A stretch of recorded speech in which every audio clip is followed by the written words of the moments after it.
You're now listening to the Hot Take Podcast with Stephen Blake, your source for everything fantasy football. Here are your hosts, Stephen Taroni and Blake Sullivan.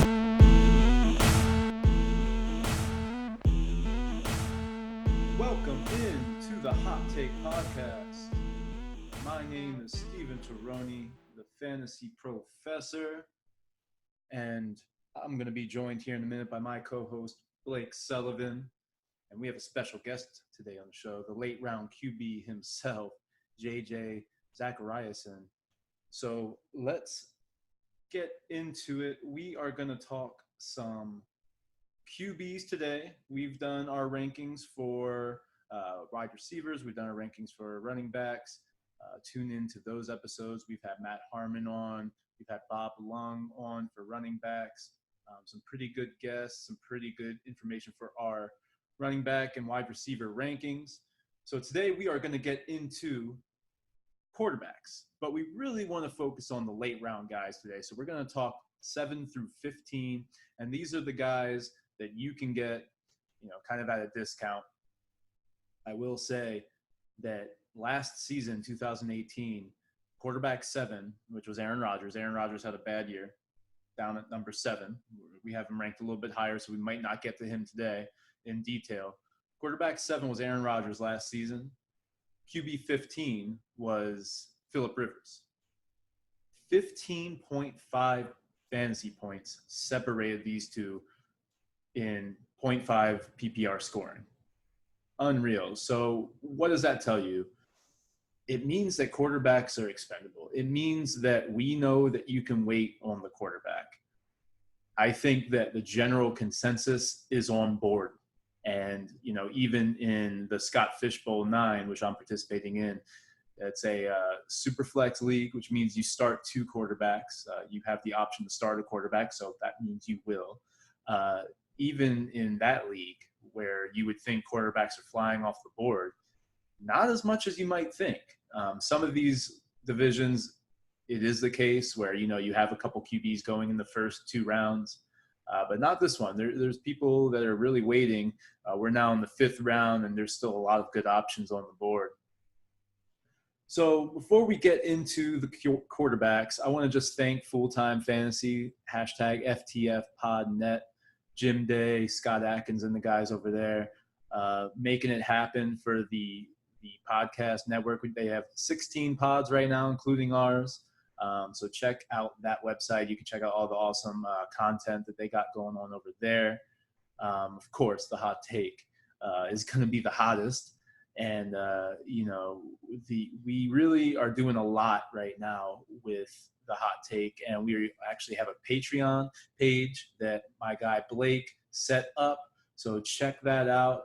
Just type in Google hot take Patreon. There's all sorts of goodies on there. Blake set up a tier system, which, you can just join for as little as $1. And then you have all season long content. Don't forget about Draft Pros. We're going to be offering that service to you. It is live now on thefsgn.com. We're there, myself and Blake, with Nate Hamilton and Jeff Lambert. We're offering personalized draft service for you this year. So really, it's really cool. I know I've talked about before, but it's like live video chat is the best feature of this. We're going to be live video chatting during your draft the whole way through. We're going to offer a chat room that's available for you in season, where we can just, you have a question, start sick questions, we can answer those. There's different packages that you can check out on bfsgn.com. You can sign up today for Draft Pros. Really cool. You get somebody like myself or Blake that can just sit down for an hour during your draft. You're on the clock at the 112, and you have a decision to make, and we're going to guide you through it. I think that's a really cool opportunity that we're offering. So check that out at thefsgn.com. All right. As promised, my co-host Blake is here. What's going on, Blake? Not a whole lot, man. Ready to get into some QBs. It's been a while since we've done some rankings, so it's going to be nice. We're kind of going to do it a little bit different this week. We're going to go back to front So, we're switching up our orders a little bit, and we'll keep you guys in suspense for our next episode that way too. Yeah, with the quarterbacks, we were just talking off air. It's really like, who do you really want? I mean, they're all jumbled up, and it's kind of hard to rank them just because there's so many good quarterbacks. I mean, there's guys that kind of like slip down, like Tom Brady, who's obviously, one of the greatest quarterbacks of all time. It kind of feels weird to put him on the back burner. But that's why we have JJ Zacharison on, the late round QB himself. What is going on, JJ? Not too much. Thanks for having me on, guys. Yeah, for sure. I think you are the perfect guest for this episode. We really wanted to get somebody on who is, more does a little bit more with the quarterbacks, and I think that's you. So before we get started, if you could just talk to the folks about what you do with the Late Round QB podcast. Yeah, so I have a podcast called the Late Round Podcast. So it's a 15 to 20 minute per episode type show. I kind of started it out to be sort of like a TED Talk each episode. So it's tightly edited and presented in that sort of way. But I try to take these like micro topics, fantasy football topics, and really dig into them. So it could be something very, very specific, like why handcuffing running backs is stupid, or it could be something a little bit grander where you're looking at team level regression and stuff. So it's just taking these very specific topics and then just making podcasts out of them. And that's essentially what I've been doing now for that show for the past couple of years. Fantastic, dude. Yeah, I saw you had your spot on the SFB Podathon. I think that was like on one of the last hours. Those guys were absolutely wiped. Oh yeah, I felt so bad, man. I felt so bad for him. I know, right? Like, look at us getting our sleep like overnight, and they were literally. Yeah. I can't believe it. Like they were on all night. Yeah, exactly. But it was cool because they got to like have people like from all over the world that like kind of worked for their time zones. Right. I thought that was pretty interesting. Yeah. So what, let me just ask, like, what division are you in on the SFB 9, and where are you guys at in your draft right now? So I am in the Toad division, the best Mario Kart character. Don't at me. But I'm sitting in the 11th spot. So I ended up going, I just picked my 8th pick. Nice. So we're in the 8th round. So we're a little bit ahead, I think, than the average, but I went wide receiver heavy for the most part. I went Devontae Adams and Julio to start with my first 2 picks, and then Lenny Fournette with my late 3rd. And then I ended up picking Aaron Rodgers with my early 4th round, which was a little off brand for me and not a typical pick for me, but the value is certainly there, especially with some folks getting Aaron Rodgers in the 1st. And then the 5th, I ended up getting Chris Godwin, who I'm super high on this year. Nice. Then I got Hunter Henry, and then Dante Pettis, and then Derek Carr, because I was kind of forced to get my second quarterback. So I'm feeling pretty decent with my wide receiver heavy squad so far. Yeah, that's definitely a unique strategy. I mean, everyone's obviously going crazy for the QBs and tight ends. In our league, it's weird. Not a lot of QBs were off the board until I picked Kyler Murray at the 502, and then there was just like this crazy run where Wentz went off the board. Nice. Yeah. So I was kind of glad that I started that run as opposed to being on the back end of that. Yeah, absolutely. But no, I mean, Aaron Rodgers in the 4th round. I mean, that's actually kind of late for Aaron Rodgers in this type of league because he's going in the 2nd or 3rd round usually. I would imagine.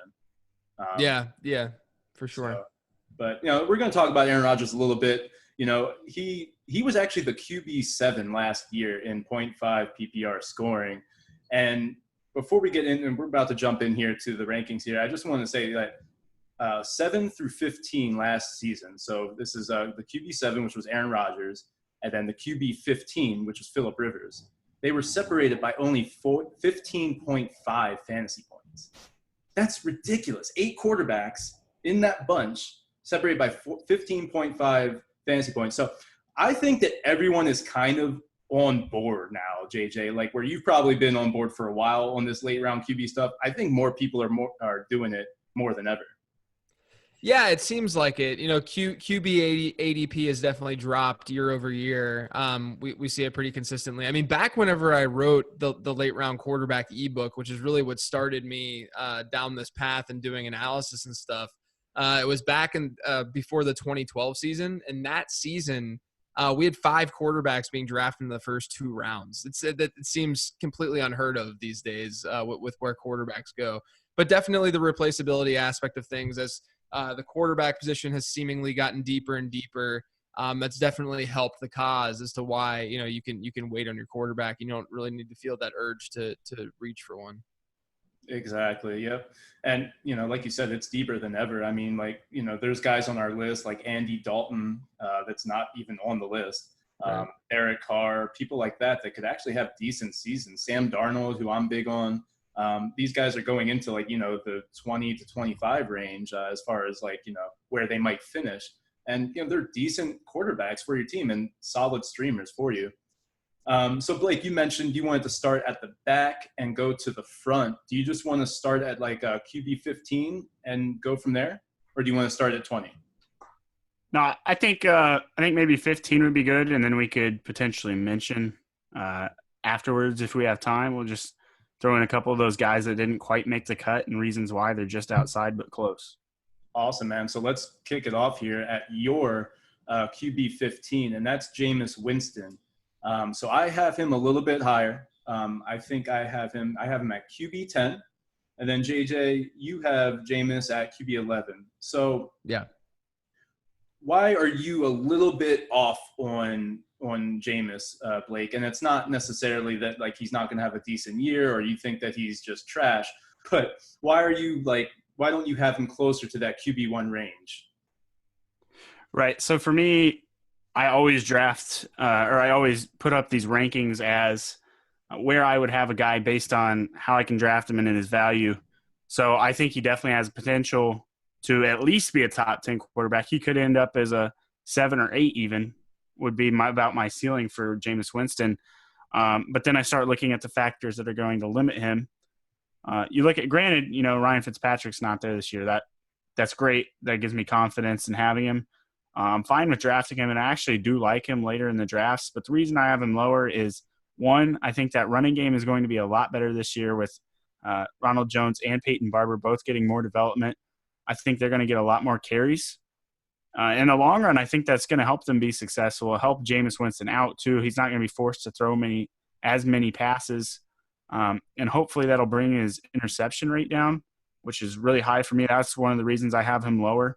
Right. But if they start running the ball a lot more, I'm a little bit worried about his ceiling. So at 15, that's where I'm really comfortable at having him. And I think a lot of these other guys are going to slide above him. I really like that take because, I think the general consensus on Winston, and why most people have him a lot higher than they normally would is because of Bruce Arians. And I think that the image that we're getting in our head is it's going to be a downfield vertical offense, which I think it is. But I think what you're kind of suggesting here is it might be a little bit more balanced this year compared to last year where it was just kind of a shit show. Right. Yeah. I think, you brought up Chris Godwin, Mike Evans. I love both tight ends there, O.J. Howard and Cameron Brate. I think everybody's going to have a really good year, and the offense is going to be high-powered. And, I do think it's going to be a downfield. Every drive is like full out. You're sending guys deep. But at the end of the day, I think that running game is going to be successful enough that it's going to kind of rein them back a little bit, and it's just going to limit his potential, even though I think it's going to keep them on the field longer. And they're going to have more of those, pass on third down kind of situations. JJ, in redraft leagues, in your season-long leagues, you have him at QB 11. Are you comfortable with drafting Winston as your QB 1? Yeah, definitely. I mean, anytime I'm drafting a quarterback in a single quarterback league, I'm really just strictly looking for upside because we know that they can be replaced, they can be streamed, all of the above. So with someone like Winston, with any quarterback that you're drafting, you have to say to yourself, does this person have realistic top 5 upside? Because once you get into that QB 2-3 overall range, that's where you're really getting some sort of differentiator at the position.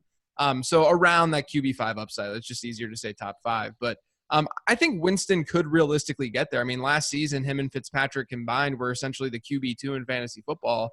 Obviously, it's a different coaching regime there and scheme, but you mentioned it with Bruce Arians. It's really a match made in heaven with Jameis Winston, someone who pushes the ball downfield, does it consistently, matched with an offensive coordinator, an offensive mind, and now head coach who is very good at designing vertical schemes. So I think all of it combined with great weapons in OJ Howard and Mike Evans and Chris Godwin, I think we could see a season from Jameis Winston where he's probably going to be better in fantasy than he is going to be in real life, just because of the way that he plays and the mistakes that he sometimes makes. But in the end, we don't care as much about interceptions when it comes to fantasy football.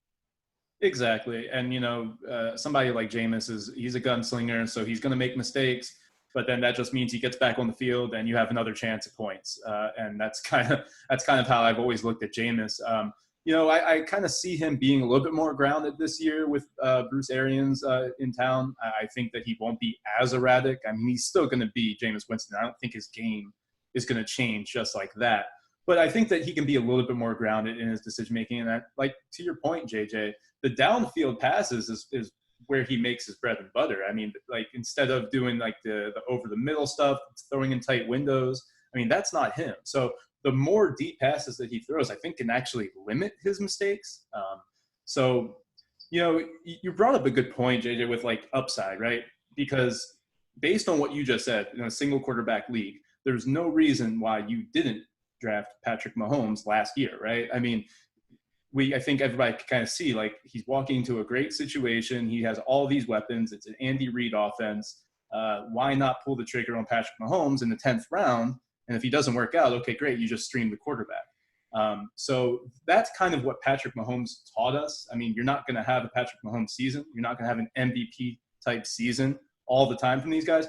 But why not take the shot on Kyler Murray this year? Why not take the shot on maybe a Jameis Winston, So it's kind of, something that these quarterbacks are teaching us. I remember I was in an industry mock draft, one of my first ones ever last year, and I took Patrick Mahomes in the 9th round, and Jake Seeley lost his shit.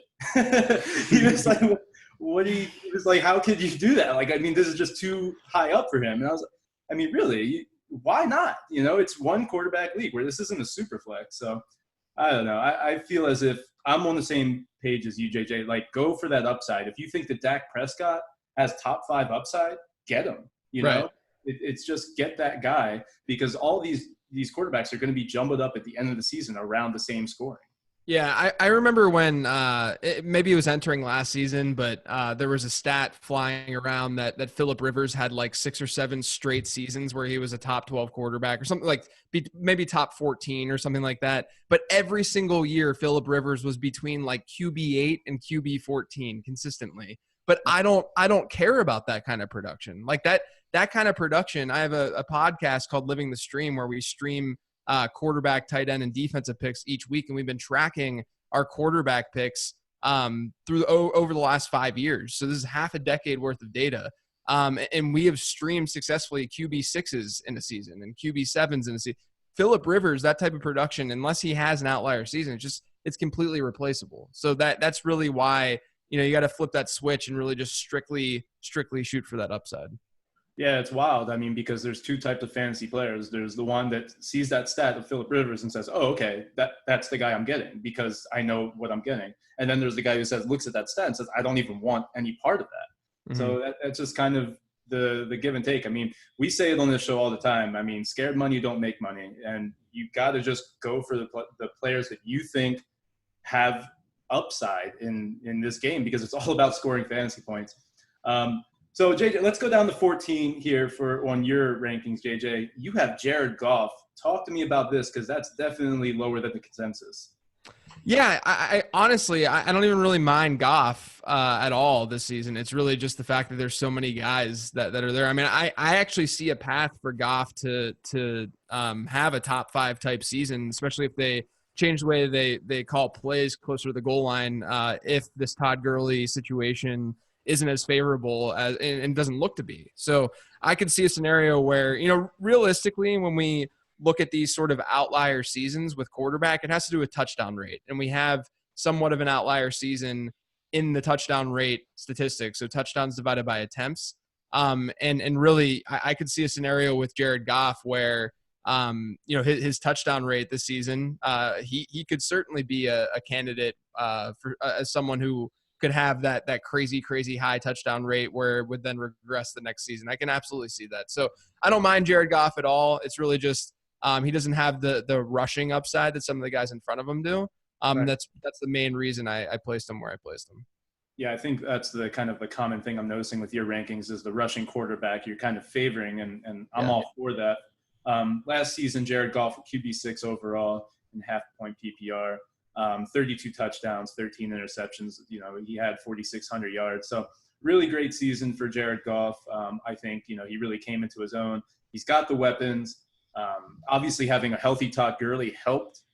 And if we're thinking that he might not be healthy, then that has to be factored into his how you view Jared Goff, because, you know, we were talking about last week, Blake. I mean, these pass catching running backs, they really help the quarterback. I mean, we have to like really look at like, okay, who is this quarterback's running back, and is he a good pass catcher? Because that really kind of paints the picture for his floor as a quarterback. So, you know, if Gurley isn't healthy, that could factor into Jared Goff kind of slipping down a little bit. So let's move on. Yeah, you want to talk about Jared Goff real quick, Blake? Yeah, I was just going to say, Gurley, you know, 1,300 receiving yards and 10 touchdowns over the last 2 years. That's a pretty good portion of Jared Goff's production. Obviously, he's going to have all of his receivers healthy this year, hopefully. I think Brandon Cooks is going to have a good year. But, you know, you got to temper your expectations with him a little bit since he's not a total running quarterback. So I definitely see where JJ is coming from. I have him at the 9, and you have him at the 7. So you're a little bit higher than me, and I'm somewhere in the middle there. But I don't know. You know, I think Todd Gurley, if he's hurt, is going to be an issue for Jared Goff. But I think his ceiling is there, is why I'm drafting him with the 9 there. I think he has a lot higher ceiling than some of these other guys that I have below, like, you know, Cam Newton and Russell Wilson. Right. Yeah, so let's talk a little bit about Russell Wilson. He is my QB 12, and it's tough to get excited about Russ, but I mean, he was a QB 8 last year. He had, you know, he's had some really great finishes, top 3 finishes, you know, for a while there. He was a perennial top 5 guy. Now, you know, obviously we saw the Seahawks back to the run. They really wanted to enforce the run game. I think that's kind of what we're seeing here with Russell Wilson. The appeal isn't there. But, man, did he have an efficient season last year with the 35 touchdowns, only 7 interceptions. We're not seeing Russ run as much as he used to, obviously after the ankle injury. So I think that limits his upside for sure. And then he had 0 rushing touchdowns last year, which, you know, we can't really predict that, but probably will get a couple this year as opposed to absolutely 0. So what are your thoughts, Blake, on Russell Wilson? I mean, is this somebody that you want to take, or would you just rather wait on somebody like a Kyler Murray or Dak Prescott? Yeah, for me, I'm thinking, you know, he's got 7 years straight of not missing a game. That's great. He's a reliable quarterback. I think you've seen his ceiling, you know, 34, 35 touchdowns. I don't see him going up to a 40 touchdown season. Right. 3,400 passing yards last year wasn't great. I think they could have a little bit of room for improvement there. But the poor guy got sacked 51 times last season. Yeesh. And that really starts to concern me. You've seen that number start to climb every year. He had 355 yards lost to sacks last year, if that tells you anything about how vicious the defenses have been against him. So obviously, you know, losing Baldwin hurts a little bit, but they get in some guys like DK Metcalf.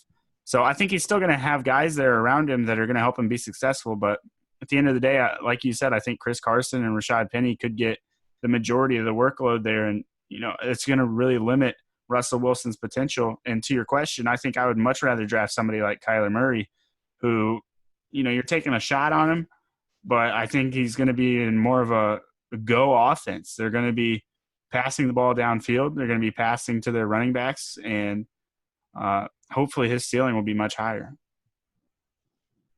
JJ, you feeling kind of the same way about Russell Wilson?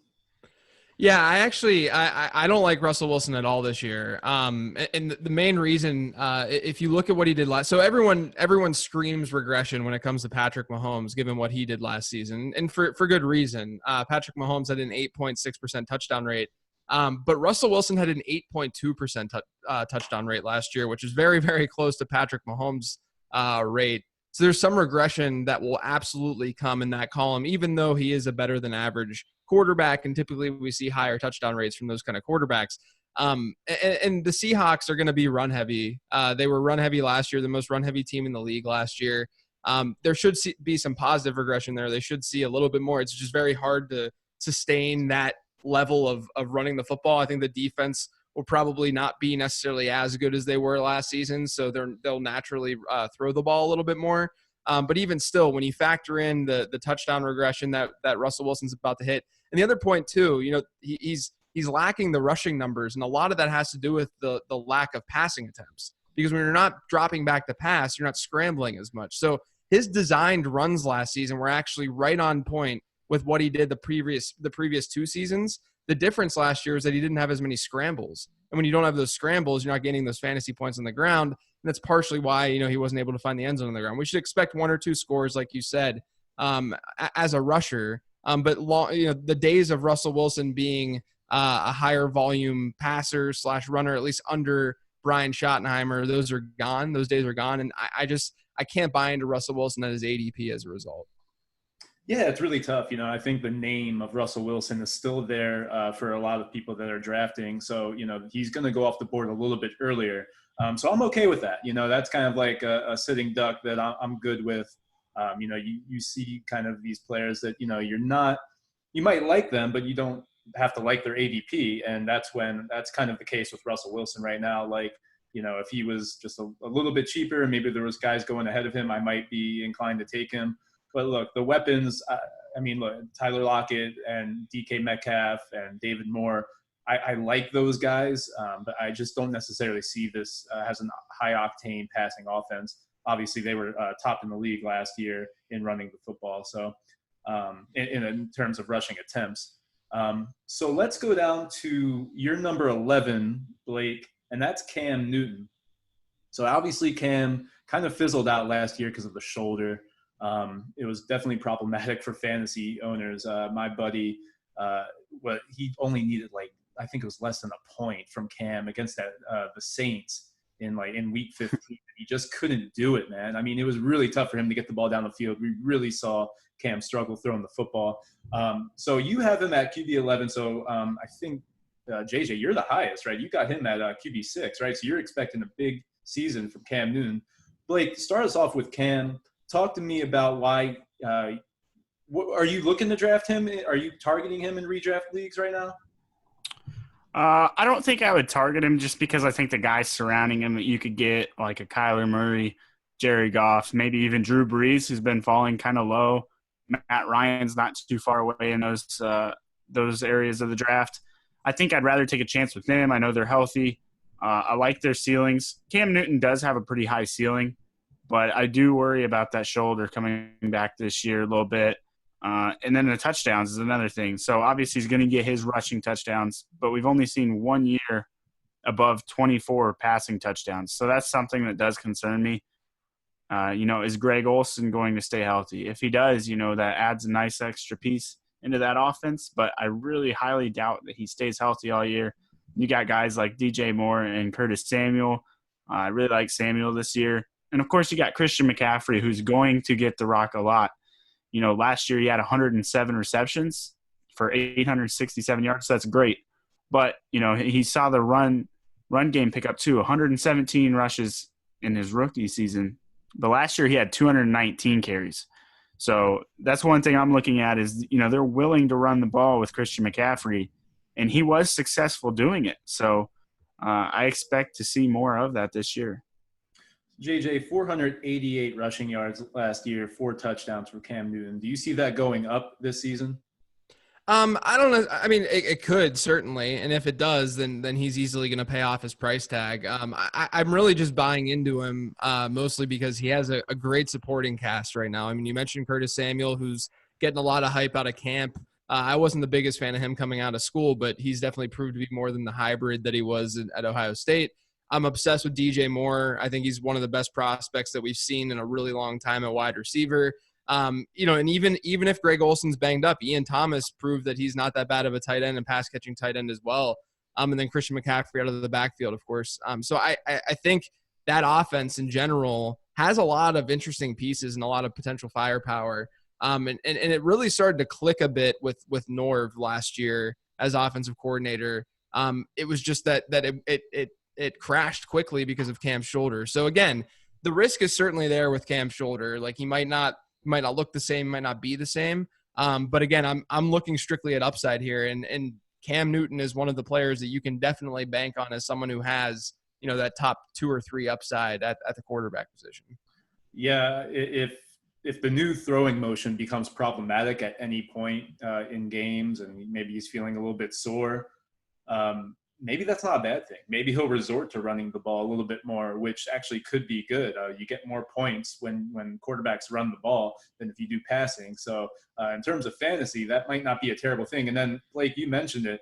I mean, he has the best pass-catching running back in Christian McCaffrey, if not top 3, passing running back or pass-catching running back. So I love that for his floor, obviously. And then, we know that Cam Newton is a top 5 kind of guy as far as his upside is concerned. So, getting somebody like Cam Newton, who I think people are really off on Cam Newton, you really don't see him slip too far in drafts. This year you do. This year there's a lot of people going ahead of Cam Newton, and sometimes he might be like the 14th quarterback off the board. At that point, you're really getting good value for Cam Newton, and there's really no risk involved if you get him and it doesn't work out at that QB 14 range. So I think that it's good to touch on Cam Newton because, a lot of people are really like overlooking him. I'm not sure what that is. I guess it's probably the shoulder, but all reports are saying that he's healthy and that he's changed the throwing motion to compensate for the injured shoulder.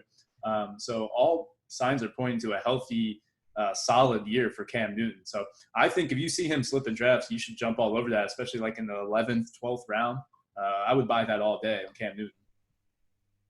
All right, we're going to get into our QB 10, but before we do, pretty big announcement, guys. We are going to be, myself and Blake Sullivan, we're going to be in Las Vegas September 6th for that weekend for the Fantasy Football World Championship. So it's the highest stake guys you can think of that play fantasy football are going to all be here at this fantasy football convention. And myself and Blake, we're going to have a booth set up. We're going to be recording live in Vegas. Blake, how you feeling? Are we going to be doing some gambling? What are we going to be doing, man? Man, it's going to be so fun. We're going to go to the sports book. We're going to be recording live. And the cool thing is it's going to be in football season. It's not going to be in the middle of summer like we are right now. Everything's going to be a lot more interesting then. We're going to be talking about some crazy stuff. So we'll have plenty of content coming out from that weekend, I'm sure. Oh, most definitely. Yeah, we're going to have some cool stuff going on. We're going to have some merch. We're going to have a raffle. Could be some cool opportunity to win some signed jerseys. I know you were talking about one earlier that we'll keep on the download for now. Yeah, we got to make it a surprise, but it's worthwhile flying out to Vegas for. Oh, most definitely. Oh, well, yeah. I mean, Vegas alone. I mean, we're going to be at the Palms, so it's not going to be, we're not going to be at the Cesar Chavez, It's going to be legit. So let's get into our QB 10. Well, your QB 10, Blake. That's Kyler Murray. We've been talking about him, and I know this is your boy. So just talk to me a little bit about Kyler Murray and why you're excited about him this season.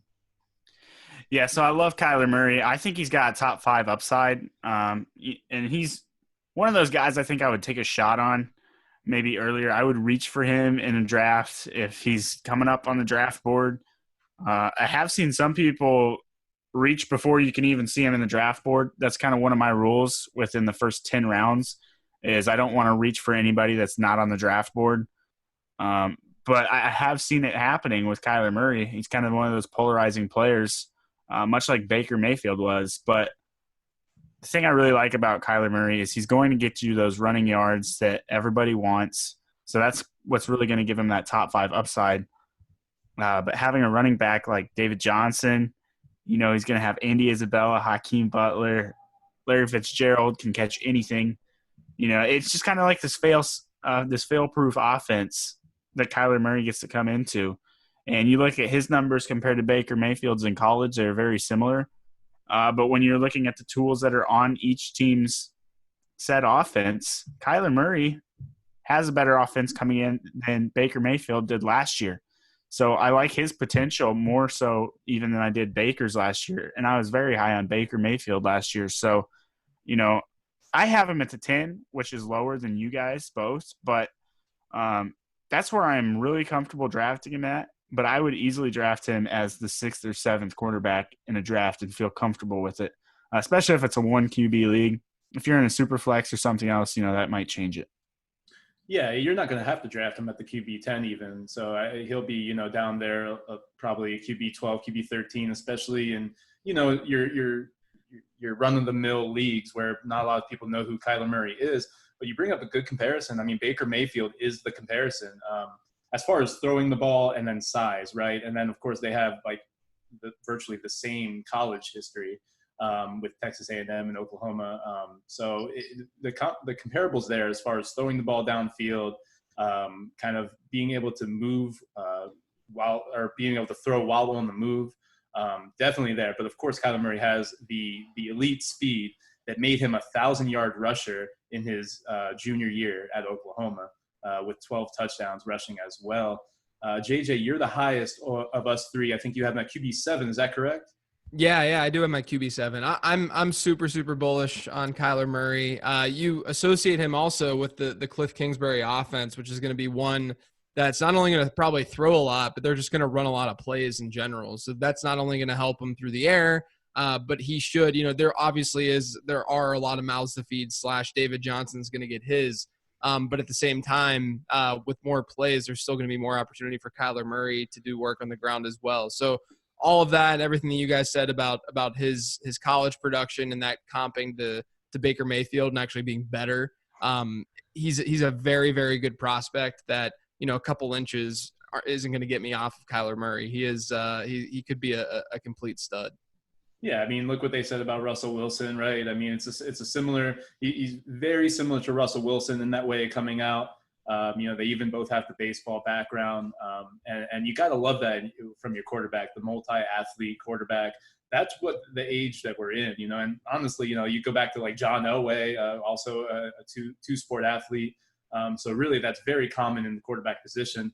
That's a great point, Blake, that I didn't think of, is that this Arizona Cardinals offense, when you look at the weapons, might even be better than what Baker had coming in with Jarvis Landry as his one. Now you have, a future Hall of Famer in Larry Fitzgerald, who everyone is forgetting about. I mean, you can get Larry Fitzgerald for free in your drafts, essentially. And I think he's going to have a good year. I think that Kyler Murray, he's going to have his buddy Andy Isabella on one side. He's going to have Christian Kirk on the other, who's going to be, a deep ball maven. And then you have a future Hall of Famer in your rookie season who basically is going to be playing the slot. He's going to act as their tight end because I don't really see them using the tight end in great volume. He's going to find Larry Fitzgerald a lot this season. I think that's going to be a nice safety blanket along with, like you guys mentioned, David Johnson. So, you could do a lot worse than Kyler Murray if you're thinking, oh, no, I'm not going to pass on the rookie. I want to get some more stability there. You might miss out on, a top 6, top 5 talent. So, yeah, wheels up for Kyler Murray. I mean, look, there's a chance. I think we had John Laub on, he kind of worded it right. It's like there's a chance that this Cardinals offense isn't going to be as advertised. What if? Because nothing's guaranteed. I mean, this is all brand new. But, JJ, you hit on it. They're going to be running a lot of plays. And their defense isn't as good as it used to be. So the volume and the opportunity that you're going to have for fantasy points, I think is going to be there. Anything more on Kyler before we move on? That is a no. All right. So let's talk about going down into getting close to QB 7. So JJ, well, let's talk about Matt Ryan because I'm down on Matt Ryan actually. And Blake, I think you're the highest of us. And really, there's no reason to be down on Matt Ryan. I think he was a QB3 in 2018. Yeah, QB3 overall, 35 touchdowns, only 7 interceptions, almost 5,000 yards. So a really great season for Matt Ryan. I think what we saw is obviously Devontae Freeman wasn't there.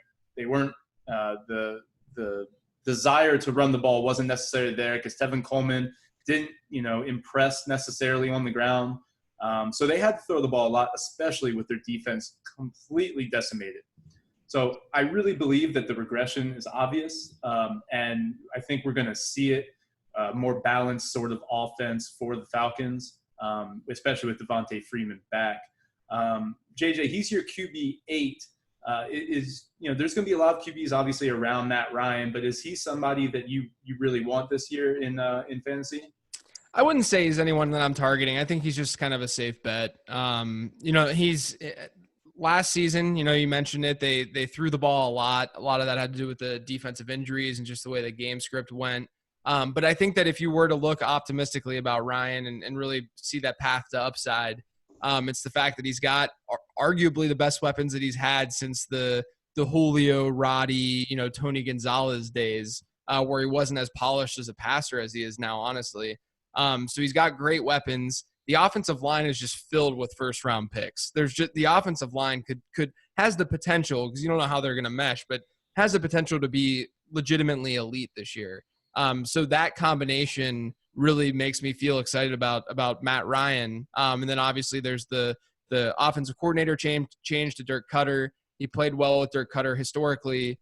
So I think there's a lot going for Matt Ryan. I think that if there's a negative side to it, it's that I do think the Falcons are going to be a lot better this year than they were last year. I think the Falcons are sort of a dark horse team that wasn't great record-wise last year that could surprise people and maybe contend for a playoff spot. So if that's the case, there's not going to be as much passing volume, so you're going to need that efficiency. But he does have some room for improvement from an efficiency standpoint. He didn't quite hit the 6% touchdown rate mark, so there's some room for growth there. He could probably hit that this season, or he can get close. And so I think just from that alone, there's still some upside there for Matt Ryan, even if he sees less volume through the air. So overall, I think the situation's great. He's not sexy by any means, maybe physically to some, but he's definitely, from a fantasy perspective, it's just, it's Matt Ryan. But I think he's in a pretty good spot this year. He had an awesome tweet today. He was like, he had his two sons and he was sending them out to run routes, and they completely just went the opposite way he told them to go. And his hashtag was ice cubes for talking about his sons. I love that. Yeah. I thought that was hilarious. Yeah, that's good. So Blake, you're the highest on Matt Ryan. You have the QB 5. I have him down at QB 14. I think he's not physically attractive to me. I'll say that. He's not sexy to me. That's why he's down there at QB 14 for me. When I think of Matt Ryan, I just think of kind of he's just there. And I will say that he'll have great seasons, and then he usually follows that great season up with a mediocre one. And that's been every season for the past 6 years. He'll have a good year, and then he'll end up QB 15. So talk to me about Matt Ryan, Blake. I know you love the weapons there. Yeah, so the thing for me with Matt Ryan is he gets Devontae Freeman back, and you would think that'd be a bad thing. They're going to run the ball a lot. But in both of those seasons that Devontae Freeman had over 1,000 yards rushing and 11 touchdowns, he got the ball 265 times and 227 times. Both of those seasons, that was 4 years ago and 3 years ago, Matt Ryan was actually really good. So he had almost 4,600 and almost 5,000 yards. And then he had 21 touchdowns, which was pretty low. But he had the 38 touchdown season, even with Devontae Freeman having that 1,000-yard rushing season and 11 touchdowns. He still was able to get 38 touchdowns. Now, obviously, that's kind of an outlier season. I don't think he's going to be around there. But then you look at last year without Freeman, he was pretty productive. He had 35 touchdowns. Obviously, I think the addition of Calvin Ridley was huge. So I think this year you get Freeman back. You're going to be able to run on first and second downs a little bit more successfully. I think that's going to open up things on third down. And you look at his touchdown numbers being high. Julio Jones historically does not catch a lot of touchdowns. So the nice thing is now, instead of trying to force the ball to Julio when you're in the red zone or on third downs like they've done before, and he'll drop it in the end zone, you're able to look at Calvin Ridley and Mohamed Sanu and really move the ball around more, and it takes the pressure off Julio. And we saw that last year, how he was able to catch more of those passes when it mattered. It's going to be a kind of a give and take with Devontae Freeman coming back. Obviously, there's going to be a more inclination to run the ball with your RB1 back on the field. But Devontae Freeman is a great pass catcher too. You know, a lot of people think of that duo of Tevin Coleman and Devontae Freeman, that Tevin Coleman was the better pass catcher. I would argue that Freeman is the better pass catcher. So as long as he's healthy, that would give Matt Ryan a safe floor for sure. He's got awesome weapons, and I think you're onto something, JJ, that the Falcons are in for a good season.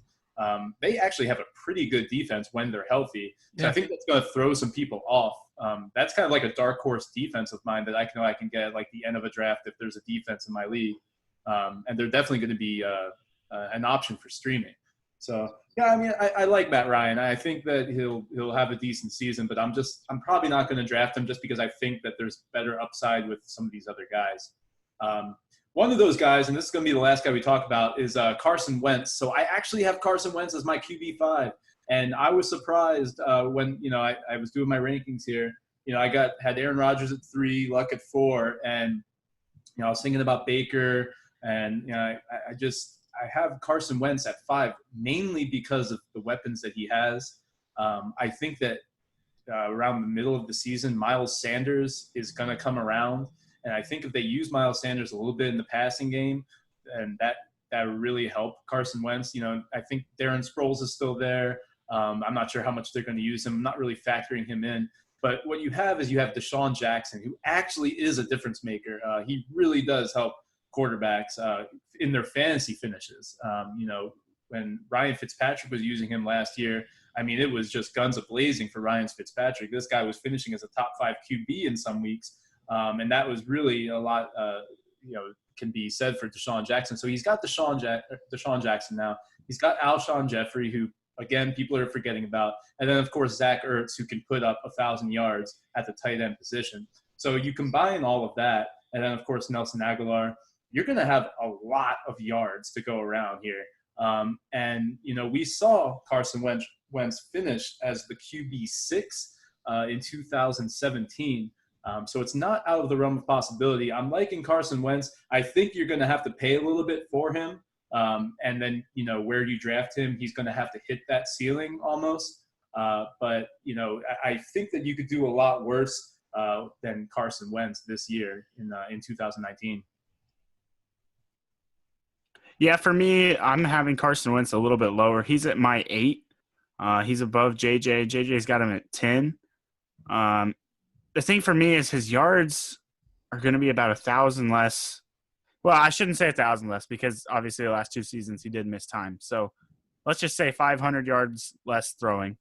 And he's not a great running quarterback. Or he could be, but they don't necessarily use him like that, especially not since the injury. Right. So the thing is that it really limits his ceiling there. And the one thing that really concerns me is Jordan Howard coming in here. Obviously, he proved that he can be a receiving back, but he's 1,000-yard rusher on the ground every season. If he cements into that role and is successful, I'm really a little bit concerned about how many attempts is Carson Wentz going to get and how efficient is he going to be with those. Obviously, we saw 33 touchdowns in 2017, which was a great season, but 16 to 14 touchdown interception ratio in his rookie year. I think that's something that you have to be aware of that could become a reality, even though I think he has made great improvements. JJ, you want to talk a little bit about Wentz? Yeah, so I really see after Aaron Rodgers at 4, or whoever you have at 4, I think there's just like a big 4 at quarterback where you can go, Mahomes, Luck, Watson, Rodgers, really any order you want. But after that, once you hit 5, I feel like 5 through 10, at least in the way that I was viewing things, 5 through 10 to me is pretty similar. So that's the tier where I have Baker, Cam, Kyler, Matt Ryan, Drew Brees, Carson Wentz. I actually should probably put Drew Brees below Wentz, but so I think that the replaceability from the perspective of looking at a guy like Baker to Wentz, there's not a big difference. You can just go with the guy who has the cheapest ADP. Right. But Wentz, the plus side for Wentz is that I think that he's, again, one of those players that's capable of having sort of that outlier season from a touchdown perspective. Because of the weapons that he has there, and we know the scheme is good. But then, I would say the downside, last year, Philly threw the ball a lot. And that's part of the reason why Zach Ertz saw as many targets as he saw, He did have a career high in target share last year, Zach Ertz, but that was on top of the fact that Philadelphia was throwing the ball a lot. And so if Philadelphia is going to be better this year, which I think everyone would project them to be a little bit better than they were last year, because remember, they had some struggles. They limped into the playoffs. But if they're going to be better this year, because they're probably the best team on paper, from top to bottom, or at least one of them, that's just going to limit the passing volume for Carson Wentz. That's the downside with Wentz, is that he'll need some of that volume. And so, I think that there's some hesitation there, but he's definitely one of those guys who can be a difference maker at quarterback and who can end up actually being someone that gives you an edge. Yeah, I think we're going to see Carson Wentz's first 4,000-yard season in a full 16-game slate. And obviously, he still has yet to put that together for a starting quarterback for the Philadelphia Eagles. But, like you said, JJ, I mean, they have weapons. The scheme is good. Really, like, the ceiling is there. You can see a high ceiling for Carson Wentz. I think this is the type of quarterback that we're talking about that you want to take a shot on. He's not gonna. You're not gonna have to pay a big premium for him. I don't have his ADP in front of me, but I would imagine somewhere like 8th round, something like that. Maybe that's a little bit earlier than you might want to draft a quarterback. But then again, his ceiling could be top 5, and then you obviously got return value on that draft pick. So Carson Wentz is one of those guys. I think you can talk about Wentz, Cam Newton, Baker, like you said, like all of these guys have a chance, and that's what you're looking for with these quarterbacks, is like the one guy who's gonna separate himself from the pack. Because like I said, that 7 through 15 last season is only separated by about 15 fantasy points in total. So you want that guy who's just going to separate himself just a little bit. That's going to give you that edge against the competition. JJ, thanks so much for coming on, man. It's been a pleasure having you. Big fan of your work, and it's just an honor to have you on the show, man. If you would just tell the folks what you have coming up for them in the off season and then going through into the 2019 season. Yeah, man. I appreciate you guys having me. It means a lot. I have the Late Round podcast, which you can find anywhere podcasts can be found. I have Living the Stream as well. We're going to start recording that again starting next week. And then all my work, my article writing and such is over on numberfire.com. Awesome. Blake, you want to tell the folks about Draft Pros real quick and where they can find it? Yeah, for sure. Go over to the fsgn.com. Click on the Draft Pros tab, and then go down and you can read up about Steven and me. You can look at Jeff Lambert. We've got Nate Hamilton on there. If you're really getting into the heart and soul of this drafting season coming up, so, you got a dentist appointment, kid's birthday party, whatever, you can give us your account info. We'll go in. We can secure you. We'll do a draft. We'll go in, and the nice thing what we do is we'll do a pre-draft meeting with you. We'll sit down. We'll find out what you like, what you don't like, kind of make you comfortable with how we're going to approach drafting your team. And then after the draft, we'll like to go back in, assess your team, tell you who you might want to trade, who you might want to target, look at some waiver wire stuff if there's some guys that got left out there that you might want to pick up for week 1. And then, of course, we're going to do weekly advice too. And the biggest service I think that we're going to offer is doing a live video chat during your draft. So you're on the board, you've got 30 seconds to make a decision. Instead of having to message somebody, am I taking Wentz or Kyler? We'll be right there live with you during that draft, talking you through why we would make each certain pick. We'll have stats to back it up while we're doing it. And it should be a fun time too. So we'll really get to know each other, get to know our listeners, and hopefully win some leagues. Yeah, most definitely. I love just like being on a video chat during a live draft, like just sipping back on a beer and having a great time. I think that's the best way to draft if you're like doing it online. There's no sense in just doing it by yourself. Like, Stephen Klansberg over there is, eat your pudding or whatever.